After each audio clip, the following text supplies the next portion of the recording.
2026 Honda Fit yangi avlod ixcham hatchbeklar ichida eng yangilangan, tejamkor va qulay modellar qatoriga kiradi.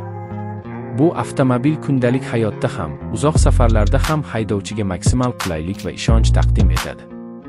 2026 yilgi modelda dizayn, texnologiya va xavfsizlik bo'yicha sezilarli yangilanishlar amalga oshirilgan. Yangi Honda Fit tashqi ko'rinishida zamonaviy chiziqlar, LED faralar, kengaytirilgan radiator panjarasi va sport uslubidagi bamperlar bilan ajralib turadi. Aerodinamik shakli yoqilg'i sarfini kamaytirishga yordam beradi va mashinaga sportona ruh qo'shadi.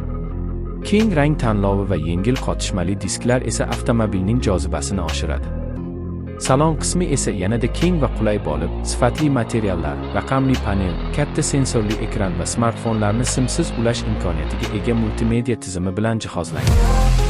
Honda Fitning eng katta ustunligi uning universal salonidir. Orqa o'rindiqlar Magid Seat texnologiyasi orqali turli holatlarda yuvilib, xona hajmini sezilarli kengaytiradi. 2026 yilgi modelda shovqinni kamaytiruvchi qo'shimcha izolyatsiya va yumshoqroq amortizatsiya o'rnatilgan. Dvigatel qismida 1.5 litrli tejamkor benzinli motor va gibrid versiya taklif etiladi. Gibrid modeli yanada kuchliroq tortish qobiliyatiga ega bo'lib, yoqilg'i sarfini juda past darajada ushlab turadi. Chift avtomat uzatmalar qutisi esa silliq harakatlanish va qulay boshqaruvni ta'minlaydi. Shahar sharoitida Fit juda chaqqon, tor ko'chalar va parkinglarda esa juda manevrli. Xavfsizlik tizimi ham mukammallashtirilgan.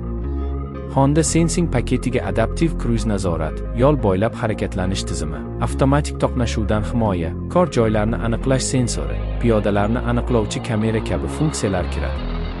Bu esa haydovchi va yo'lovchilarning xavfsizligini yuqori darajada ta'minlaydi. 2026 Honda Fit narxi segmentga nisbatan arzon va oz qiymatini to'liq oqlovchi model hisoblanadi. Tejamkorlik, ishonchlilik, ixcham olcham va keng san.